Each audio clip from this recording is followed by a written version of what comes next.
Hello, welcome to Idle Game Chat. This is our review of Resident Evil 7 Biohazard. And I'm joined by the man, the one, the only. It's Pacman himself, Tom Adcock. How's it going? Hello, mate. Yeah, I'm good, thanks. How are you? Good, thank you. This is your first outing into the review space, sort of formalising a review. And it is one of your most beloved franchises. Any pressure on your shoulders here not to bollocks this up, because a lot of people will be listening thinking, "Oh, can he hack it in a formal review space?"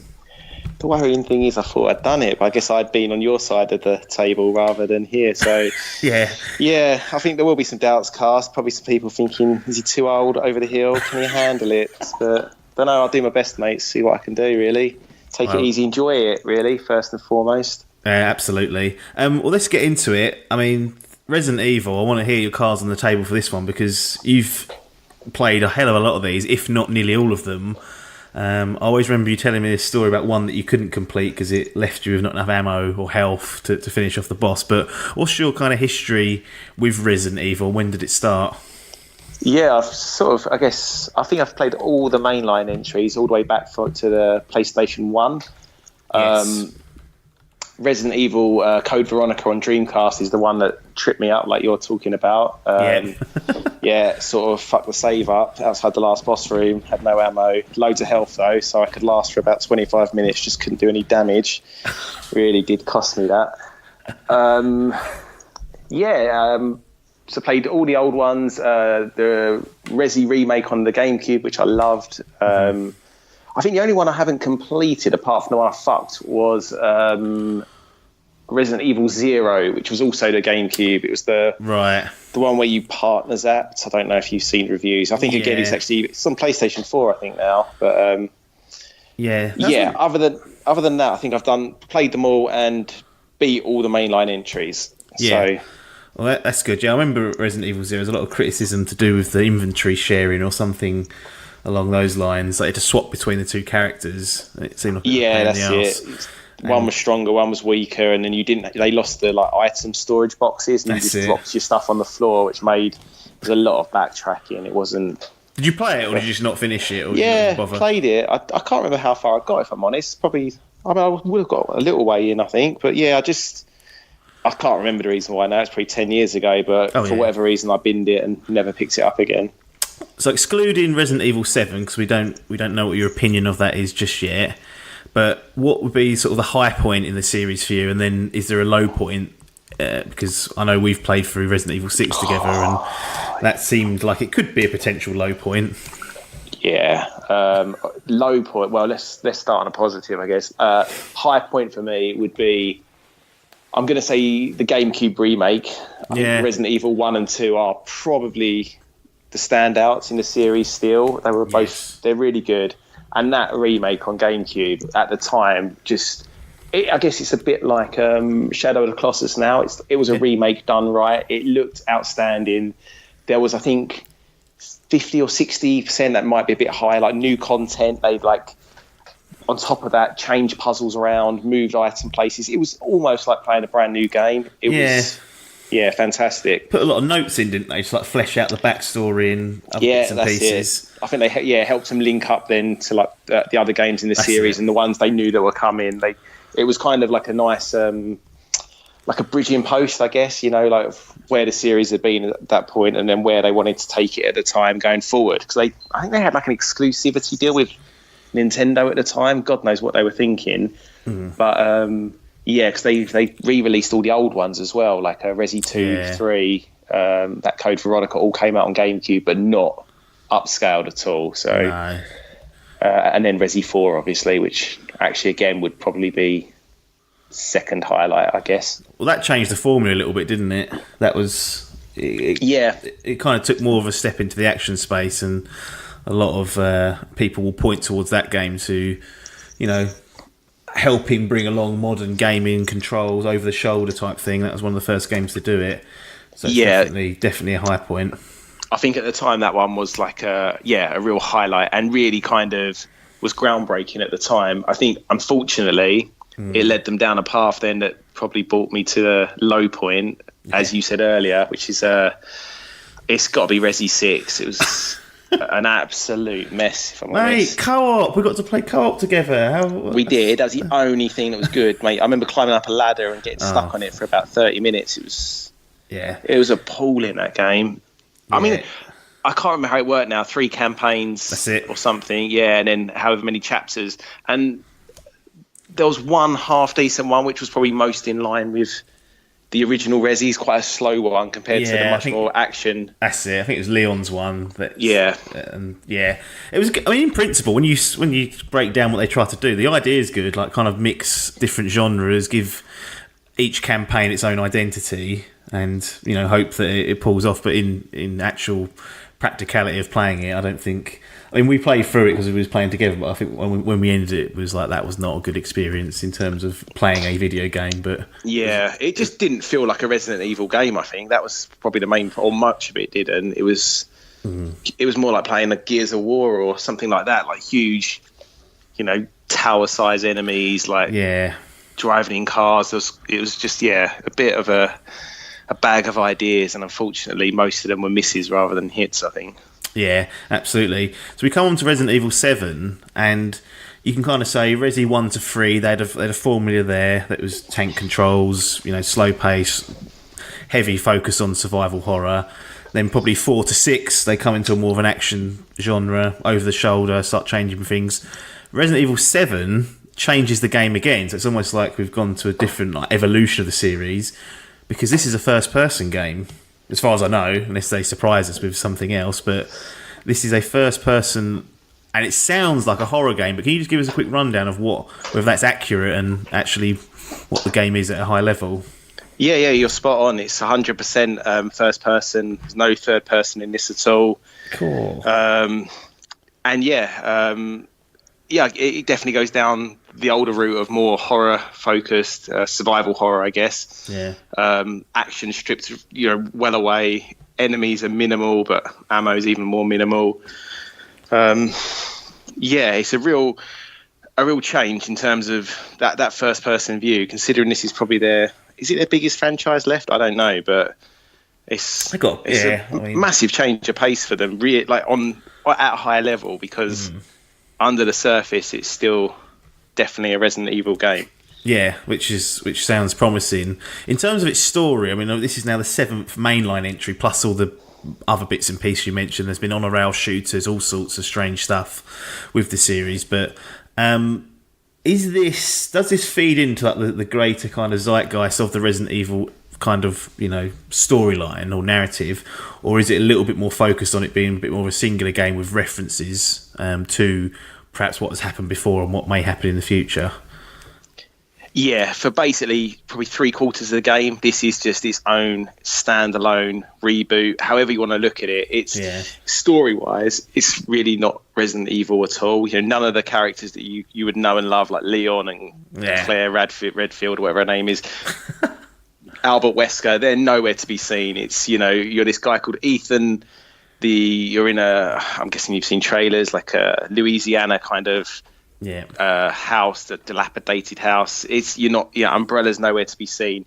Later on, it does feed in, but not. It's kind of almost like it is in story wise, almost a reboot, because by the time we played Resi 6, the whole world was infested, and it was like game over in that respect. Like, it was complete apocalypse, and now everyone seems to be sort of knocking around doing their own thing, and it's just this one little house in the middle of nowhere that's got some weird goings-on that's happening. So, story-wise, if you were just a completely person that never played a Resident Evil game like my nephew was, you can come into this, no problems at all. You're not going to not know what's going on, and even the way they feed in is very minimal, and they make it very digestible. It's not like it became so convoluted in that by 5 and 6 that I didn't know what was going on. So God knows what a newbie would think of those ones. No, I tend to agree with that, having played a bit of 4 and obviously all of 6.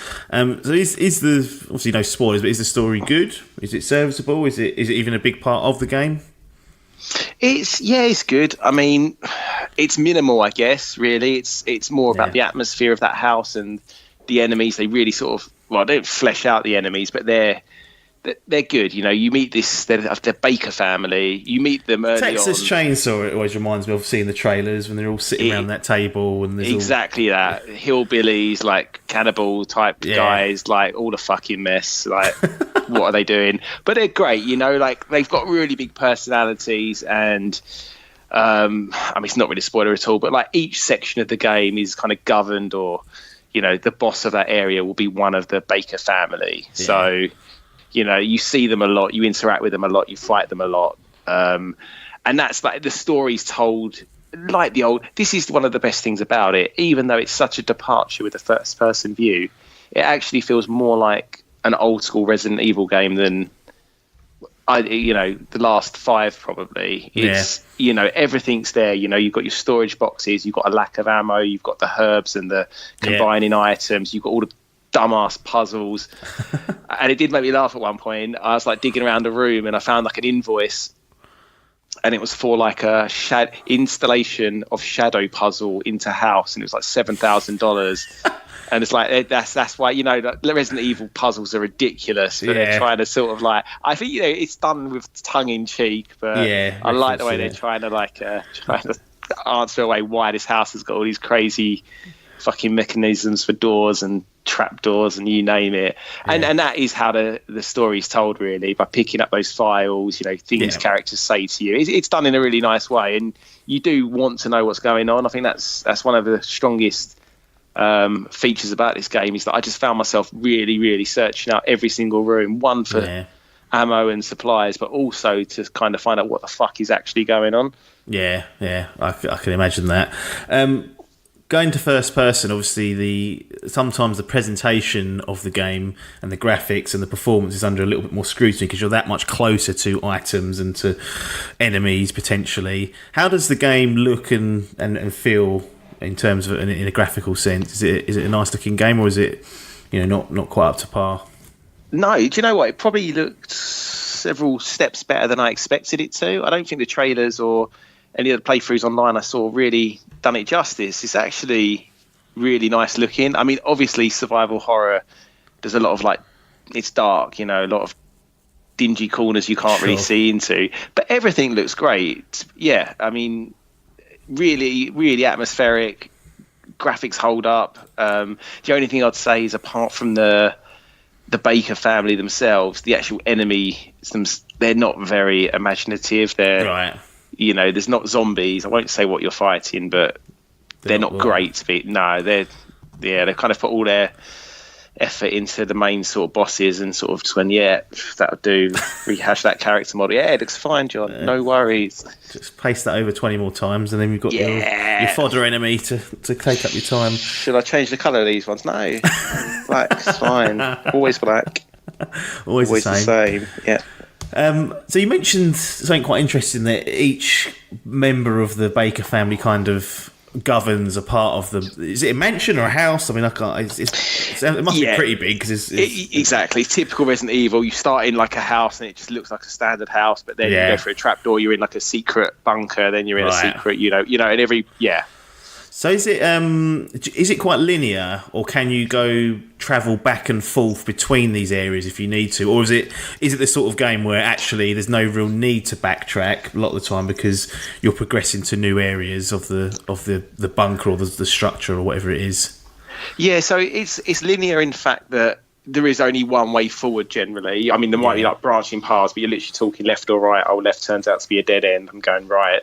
Yeah. But then there is a lot of like Metroidvania, or it is just Resident Evil really, what they make you do in the old games, in that you'll see a door you can't open or a weapon you can't access yet hidden behind a lock or something, and then you need to kind of mentally store that information because later on you'll get the key, you'll combine, get some corrosive material, you'll get a broken shotgun that can replace the working shotgun in this trap, and you need to go back. There's a lot of backtracking here, but it's done in a good way, like a bit like Dark Souls, where you'll open up a door from the other way and all of a sudden you've created a huge shortcut in where you've been. So it's never like laborious. It always feels good, to go back and and they're little bastards, you clear out an area and then they sneak some motherfucking enemy in there that you think is absolutely fine. So yeah, it's a good mix of like jump scares and actual just sort of foreboding terror. You know, they do a real nice job of that, I think.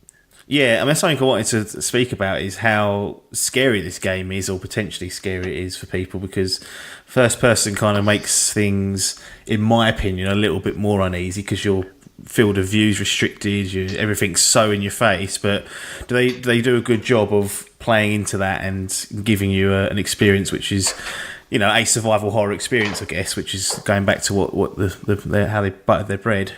Oh mate, it's fucking terrifying if I'm honest. VR. Do we get that go one day? Do you know what? I'm still interested in a headset, and I'll definitely. What I might do is play the DLC in VR, Sure. give it a go. Because, mate, what I'll say, it reminds me a bit of what I remember a review you did of Alien Isolation a long time ago, yeah. and I think there's a bit of that going on in that the first like couple of hours are fucking intense. Like you're like, Jesus Christ, you know what I mean? Where it's like you really want to play, but you get yourself safe, or you play an hour and you're like, I can't, I've done enough. Like, that's it. Right, stop that. Wait for daylight. I'll give that another go. And then I don't know if it's a combination. It's probably a combination of the fact that, one, you kind of just get used to it, I guess. Two, the areas tend to open up. Yeah. And three, you become a little bit, because you're so focused on conservation of your ammo and your health. By the last third of the game, I think I've done a classic Joe Apps, are so overpowered that you're not really as scared. You know, you've got fucking magnums, bazookas, rocket launchers. You're like, well, come on, let's see what you've got. Do you know what I mean? Like, so it's definitely a game of two halves, or not two halves, but like the first third is more terrifying, more intense. Yeah. And off the back of that, probably a better game, and it kind of loses its way a little bit in the final quarter, I'd say. Yeah, and that tends to, I think it's a natural thing to happen in a lot of games. One of the games that kind of doesn't work with is Outlast, because you never get a weapon in that. Yeah, so you're always under threat. But any game that offers you a way to combat the enemies, you generally, as you get better, as you get more comfortable, and sometimes you can kind of see through the design and how things are going to behave and act. Yeah, which Alien Isolation, it kind of didn't, because the AI was so random. There was never a set path that it was on. That made it awful to try and predict. But you mentioned you get more powerful. I'm assuming there's no sort of like leveling up. It's just that your inventory gains and you have better weapons. There's no like skills or anything like that. You become more powerful through the items that you acquire throughout the game. Exactly, yeah. You get better weapons, and you can actually carry more in your inventory as you walk around the house. So yeah, more guns, more ammo, more health. Yeah, no actual like branching leveling up at all. No. How does because obviously it's first person, and I imagine there's some shooting to be done. How does the kind of moment to moment combat feel, and is there a good balance between kind of atmospheric stuff, combat, and puzzles? Because I imagine they're sort of the three pillars of this game. Yeah, exactly. And to be honest, mate, they absolutely nail it, because enemies are few and far between, but you never know, you know, the placement is good. And a bit, again, like Alien Isolation, it's not random. I'm guessing it's always scripted, but those fucking bakers can turn up fucking anywhere. You know, they're people, they can open doors, they know the house. So you're constantly scared, basically. But when I think about it, you don't actually engage in that many enemies at all. Right. So it's good. Puzzles, again, kind of gone down a bit of a Breath of the Wild approach, in that there's a lot of these shadow puzzles. They were always good. They're never too taxing, but they're fun. There's a kind of more puzzles to get some of the more high end weapons. Right. But it's all the stuff you've seen in Resident Evil. Like, you walk into a room, there'll be pictures on each side, and there'll be a cryptic message. You'll have to kind of make all the pictures match up and think, just general things like that. It's kind of Zelda-ish type things, but classic Resi ones, really. If you've played Resi 1 or 2, it's all the stuff you've seen before, really. Get stuck on any of them, or are they generally all not right? Massively. They're all actually quite easy, like you'll kind of get yourself in an area, and it's really nice in a way. I think naturally you'll just go where you need to go, and if you find a key, it's you're probably going to need it in the next sort of 15, 20 minutes longest. So sure, they're never particularly taxing. No. Well, and what's combat like when you do have to engage? Is the shooting, I don't know, have you got like a wobbly hand or anything like that, or is it quite tight? Is it easy, or is it always a bit of a blind panic when it all kicks off? Yeah, no, there is, I guess, that is the one part that can be upgraded. Like your reloading can be upgraded. You can get more. You get like steroids that make you more health, but always more health. And then there's another one that stops your hand shaking so much. I think poor old Ethan's terrified at the beginning, so he's a bit of a wobbly bastard. But no, it's really good. You can obviously take enemies like legs out and get them crawling on the floor, a bit like Dead Space. Oh, okay. That's nice. There's a lot of again, it's more at the beginning, but it's not really a spoiler, but in one part, I didn't notice. It was only talking to my nephew who's played the game afterwards, where you end up in a garage, and now I got into a car and fucking run this baker bastard over to stop him that way. My nephew didn't do that. The baker fella got in the car and was trying to run him over. Oh, right. And he had to shoot the engine out. So there's some nice little bits like that it'd probably be a fun game to go through on another playthrough. So there's a lot of environmental. Well, there's not a lot, but when it's done right. So combat is very nice.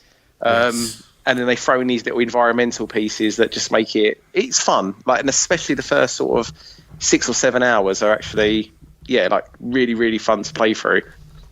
Interesting. Is there any other piece of business that you've got regarding this that we haven't got to? Anything you wanted to call out or mention? But it sounds like you've given it a pretty exhaustive playthrough anyway.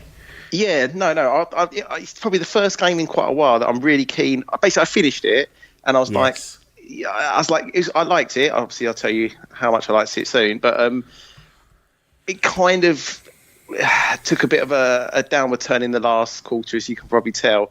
But come the end, it's the first game in a while. I'm like, right, I want to get the DLC. I'm not finished with it. It was really well paced in that they gave you just enough, and then just as it was kind of getting a bit soggy, they're like, right, cut that off. That's done. And then I think there's 3 or 4 pieces of DLC, and I've read about them. They actually all sound quite fun. Like one of the characters, you don't know what happens to them, and then the DLC follows their story after you kind of break away and finishes that off. So I was like, that's pretty nice. Good way of doing that. Yeah, no, that sounds like an interesting way. So that's going to get purchased, I assume, at some point. Yeah, in the future absolutely. for a playthrough. Closing thoughts then, and then I'll ask you the all important question. Yeah, I mean it's a return to form, I think, from the boys at Capcom. They've taken a couple of one massive risk here. I guess they could have absolutely blown it, but coming off the back of Resi 6, you think could they get any worse? That is true, actually. Yeah, that's a really good point. I still think somewhere the stat is that it sold really well, Resi 6. So commercially, they weren't that badly penalised, but I think critically, I think it had a really good trailer, and Resi's decent game, so probably those people went out. I mean, to be honest, I don't know if everyone thought it was as bad as I did or we did. No, well, I think the general consensus was it wasn't that great, and no midnight releases for 6 or 7. Absolutely cost them. That will tell you the story that you need to know. But I think it's a real return to form, and I think people are actually excited for this franchise again now. Resi 2, that remake's getting a lot of buzz in that, which I think had this have been a mess or had this not have come out, then would people have cared as much? I don't know. No, I mean it's kind of I do want to play Resident Evil 7, providing you don't turn around and give it a 2 out of 10 when I ask you the question, but it's certainly got. I've always been semi sort of on the fringes with Resi, dipped in now and again. Yeah. So 7 seems like one. It's a really good place, to jump in. And it seems like it makes sense. But come on then, what is Resident Evil 7 Biohazard's official grading? Right, how do I do this again? Is it now out of 10? Is it out That's of it, out of 10. And can we do halves? No halves allowed. No halves? No full... Motherfucker. It's either got to earn it or it doesn't. All right, well, I'm just going to sort of Adcock this up a bit. It's a high. I don't know if it's clearly done. It's a strong 8. If you can't have a half, it's a strong 8. Yeah. Sort of banging on the door of a 9, but that last sort of quarter, you can't give it a 9. It's an 8. Yeah. It's a good 8. Yeah. Excellent. So that's an 8 out of 10 for Resident Evil 7 Biohazard. So return to form for the Capcom boys and gals. I wanted to speak to you briefly, now that this Resident Evil 7 is behind us, around what you think of first-person horror games. I don't know how much experience you've had of playing them before, but I've played a couple in terms of like Outlast and Alien Isolation that we mentioned earlier. Have you had much experience other than Resident Evil 7? And then secondly, do you think it's a good direction for those looking for horror experiences to go down? Yeah, short answer, yes. I've played some of Outlast, obviously Resi, and the PT demo trailer, whatever you want to call it, or playable trailer, isn't it? Yeah, I think they might. I'd have been fascinated to know what they'd done with that PT had it have become a full game, because I mean, I guess similar to Resi, maybe sort of 10-11 hours seems to be the maximum, I guess. I don't know how long Alien Isolation was. Yeah, a bit longer, but probably a bit too long to its detriment almost. I think they maybe do lose the potency after a while, but maybe that is the same with every single game. I don't know. But I think like you said, that because you're that much up close and personal with everything, it just makes you can't cheese it round corners. You can't ever like place your man to have a little look what's coming. It's always you're just walking into things a lot of the time, and it just ramps up that kind of terror. It's not good. But then I mean, it is good, but it's fucking horrible to play. But then I know you played Evil Within 2 and sort of said that was pretty decent. So I don't know, a combination between the two. It'll be interesting to know how Resi 2 comes along, going back to that old school third person view. I know they're kind of making it more fluid and 3D, and I think there'll be a bit more movement. It won't be the fixed cameras of old. But yeah, I think this is a smart way for them to go. It seems, I don't know what was the first, if it was Outlast or something of that ilk, but yeah, I think it was something like Soma. It's probably I'm sure there's others that we're missing, but I just noticed there was a bit of an uptick when Isolation come out, Outlast come out. Yeah, and Outlast itself was, I think it was free on PlayStation Plus. Like the first month I got my PS4, and it was an awful experience to go through. It was good. I enjoyed it. It's one of the first reviews we did actually. But it was, that was my kind of first proper experience. And I was like, Christ, this really does ramp up the tension and make things more difficult to manage. But you're right to mention the Evil Within 2. That was a third person, kind of like a Resi style from 4 onwards, and that was still pretty good. So there's room for both types of horror. This is exactly what I was going to say. Yeah, I think there's exactly that. It's room for both, but it's definitely a nice direction for them to go in and keep this kind of genre alive. Yeah, funnily enough, the Evil Within 2 added a first-person mode post-launch. Cool. So you can actually play that game in its entirety in first person. So there's options there. Maybe that's the way forward, that you have 2 options. I played a little bit of it in first person, and it wasn't that great in terms, it felt a little bit clunky and whatnot. Yeah. But if you're into first person, then that's a great thing to have. Resi remake, or Resident Evil 2 remake, is not too far away, a couple of months or so, coming out January time. Would you have been as interested having not played 7, or was you still, are you interested in Resident Evil 2 remake, considering it is a remake of 2 and it's going in a different direction to 7, and no fixed cameras, over the shoulder, playing more like a traditional kind of modern game? Is that of interest to you? Yeah, it is. It's the one. I've only ever played that one once, and I don't really remember it too much. So I would have been keen, even if it had just been a kind of upscale and everything else the same, I would have been on board. But I think this has been done with a lot of due care and attention, and it looks amazing. Yeah. And I didn't play Evil Within 2, which I probably should do. But if I don't get around to that before Jan or Feb or whenever that comes out, I'll just go straight on to Resi 2, I think. I'm really keen for it. Yeah, January the 25th is Resident Evil 2, so for those that are stiffing, I'm keen on that one. I still want to play the Resident Evil 1 remake that's now out on all platforms. Yeah. So I want to get that done, do 2, and then I hope at some point we see a remake of 3, because I know some people say it's the weaker of the sort of that first trilogy, but I've always liked the idea of that Nemesis sort of roaring round and just confronting you randomly. Exactly. And if they could kind of give him a bit of a rejig, like an isolation, and make him a little bit more random or something, then that could be, it could be really decent. Yeah, absolutely. Any interesting things like Outlast, going back and finishing that, or even Outlast 2, which is something I have missed but have been meaning to at some point make the time for. The trouble with horror games is you kind of... I'll make the time for something like God of War, because I know it'll be a pleasant experience, but for a horror game sometimes you can make excuses not to, yeah, to go back and make I the think time. That's the thing with Outlast, mate. It's sitting there. I've never taken it off of my downloads, so I definitely will get around to it. But yeah, it is a fucker, that game. I remember I only played maybe an hour or two of it, and I was like, right, can't be dealing with that. So yeah, I will get on it. It's just on the shame pile. So yeah, absolutely. Whenever I'm sort of sitting there and in need to shit myself up a bit, I'll get back on it.